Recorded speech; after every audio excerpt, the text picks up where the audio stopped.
የወለደ በድንጋሌ ሥጋ በድንጋሌ የተጸነሰች በቤታችን ያደረገችው ተአምር ይህ ነው።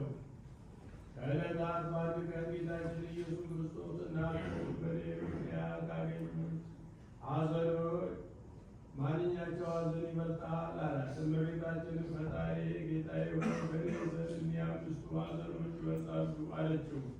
ከአምስቱ አንዱ አይሁድ እንዲገድሉ በቤተ መቅደስ ስምዖን ትንቢት በተናገረ ጊዜ ነው።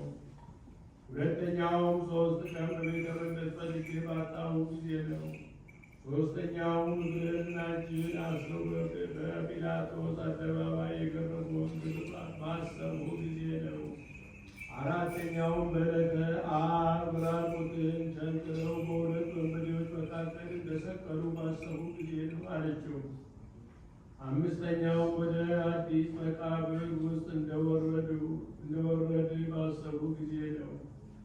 ጌታችንም እናቱን ድንግል ማርያምን በእኔ ምክንያት ያገኙትን እኒህን ሐዘኖች መከራዎችን በሰላም ገብርኤልንና አቡነ ዘበሰማያትን እየደገመ ያሰበውን ኃጢአቱን ያስተሰርይለታል፣ መንግሥተ ሰማያትንም አወርሰዋለሁ አላት።